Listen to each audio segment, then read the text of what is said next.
Hi everyone, today I'm going to be starting my bathroom remodel. Here I am, hi. Basically I don't have the funds to redo this whole area. So I have decided that I'm going to try the Appliance enamel spray, change out the faucet, paint the cabinets, change out the light fixtures, and eventually get around to painting and trimming the walls. Right now you can see, and this is my only plug-in, sorry, that we just have a simple 1985 sink base, which is kind of like an off yellowish color, with the standard silver faucet. And I will be changing that to a bright white with a black faucet, and a black cabinet. The cabinet, as you can see, is kind of that old 80s reddish, oh, I don't know what you would call that. Let me turn the light on here. Maybe. There it is. It's kind of that old 80s like reddish oak. So we're going to be doing that and redoing the cabinet knobs and those sorts of things. So stay with me, and I will be walking through step by step on everything that I will be doing. Okay, I got the sink faucet off. I didn't, sorry everybody, my stand is broken. I got the sink faucet off. I did not record that because it was much more difficult than I expected due to the fact that it being the original sink faucet and the nuts and everything were all, oh, what's the word? Stuck, we'll put it that way. And so it took me quite a while, several hours, to get that off, to get those loosened up. So I took the sink faucet off. Now we just got a nice clean sink. I already wiped down the sink, so now we're going to sand it lightly with a 100 grit sandpaper. I just bought the 100 grit sandpaper sheets, and cut them in half, and I'm going to do a light sand just to get all the debris and anything stuck on the countertop itself. And then we are going to clean it off. So I'll get started on that. I did buy respirator masks. I don't like to inhale dust particles. It's not exactly fun. So I'm going to put that on and get moving.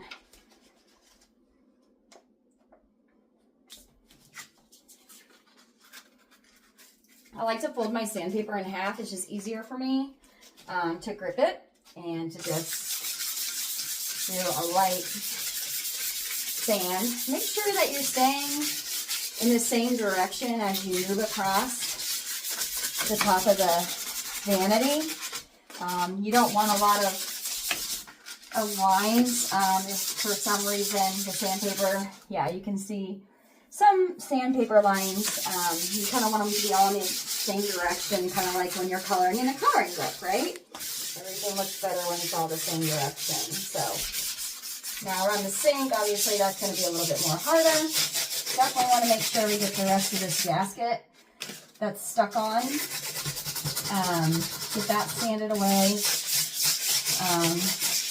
Get that all nice and smooth. I might actually be pressing a little too hard, believe it or not. But it should not matter too much. Make sure you get all the curves and everything around. So I'm just going to do this. There's something there, but that's a step. That's some imperfections, obviously, on the countertops, but I'm not too concerned about that.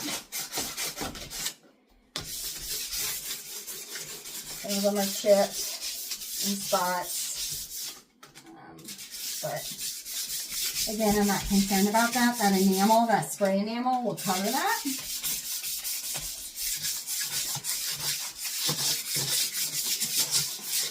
Again, this is just to get off anything that's probably uneven.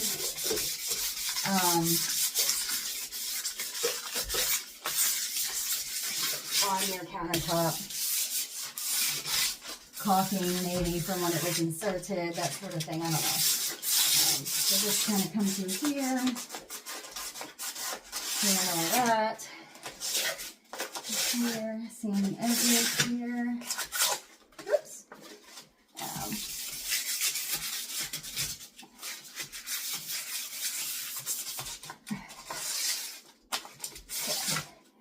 That should be everything. If you feel another spot, like I've got a couple chips like right here. It's hard to see on the camera and right here, but I'm not too worried about that. Honestly, it gives you some character, so I'm not too concerned.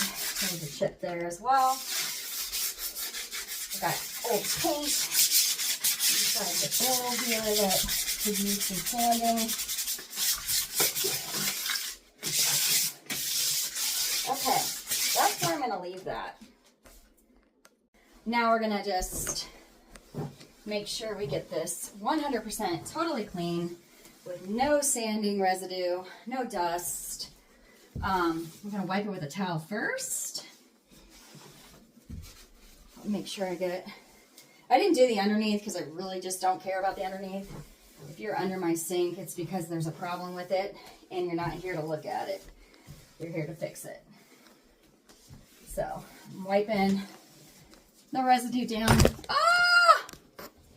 Reset. Sorry about that. Again, I don't exactly have any light outlets in my house in this space. Dude, I'm having so many problems with this darn ring camera, ring light. This is stupid because I don't have any outlets in this freaking bathroom. So anyways, I'm wiping this stuff down, okay? And then you can either take a tack cloth or I've got a microfiber towel to get the rest of the residue off. Just in case it'll catch some of that extra dust that you missed. Which up there was a decent amount. Okay. Once that's done,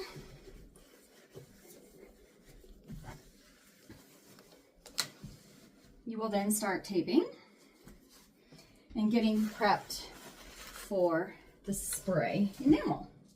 I'll be back.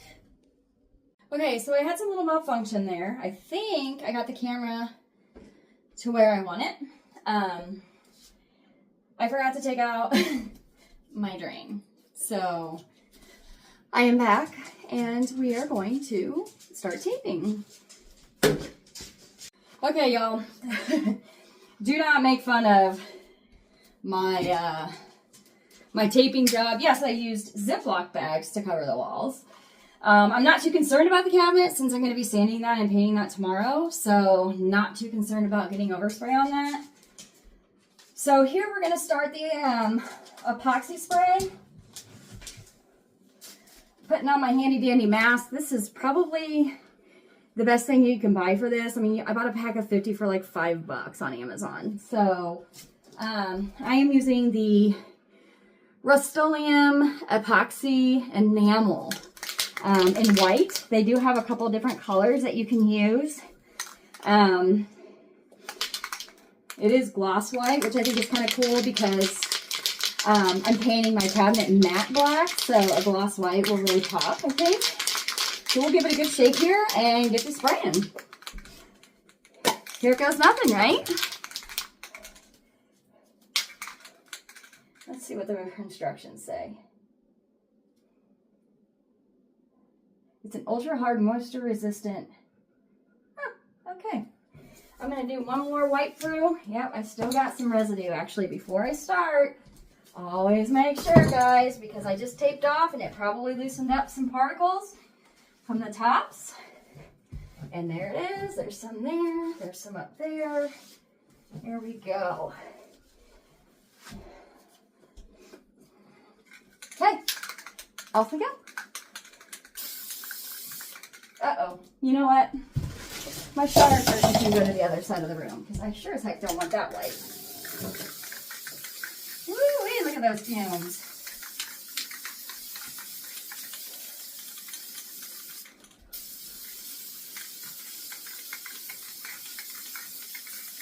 You know, I am still seeing some of the scratch marks from when I sanded, which I didn't think that would be an issue.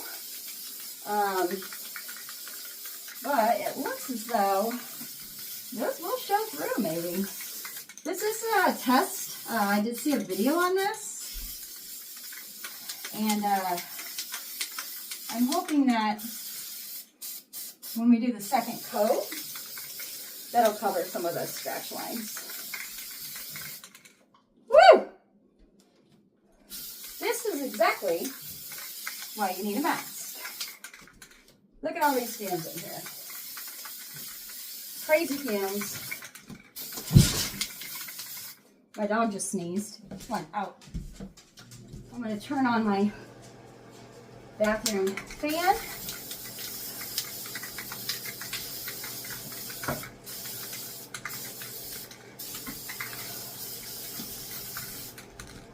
If you do see some dripping, you can wipe it up, spray back over it again.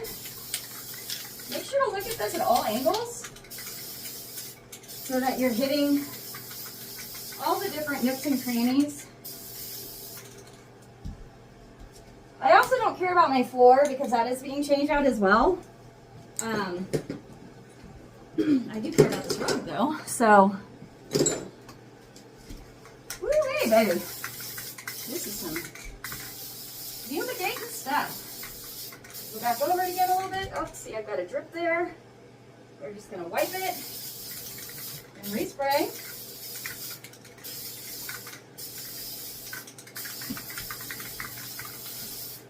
Beautiful. Okay. Wipe. Respray. Hopefully it doesn't screw it up. Okay. Whew, my floors are sticky. Be careful with that, guys. Whew.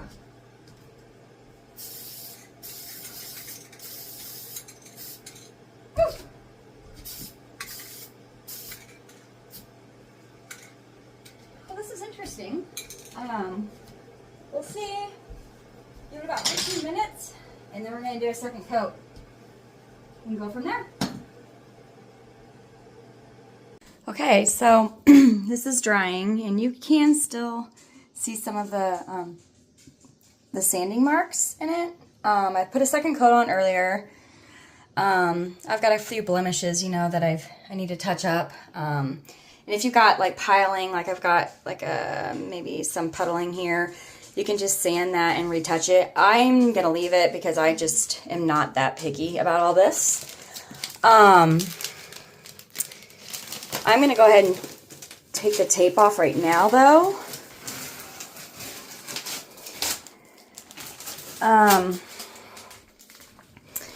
So the one thing that I would suggest is if you can clean the countertop without sanding it, I would suggest doing that just to refrain from maybe the scratch lines that are in there. I'm not quite sure what material this was. I don't know what that material really is, but I would suggest doing that. Also, the mask that I used did not really help much.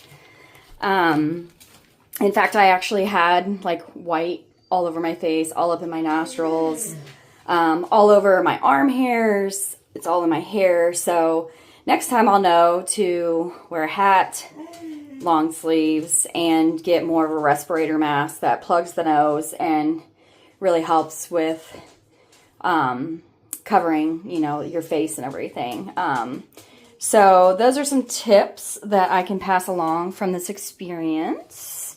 Again, I would highly suggest covering your floors if you care about them, because this stuff is sticking to the floors like crazy. In fact, you can see the film. Again, I'm not concerned about my floors because they are going to be pulled up and taken down, so, or taken apart and redone. So yeah, just kind of wanted to give you a final look of how it turned out after the second coat. And yeah, so far I'm digging it. I can't wait to get the rest of this stuff done.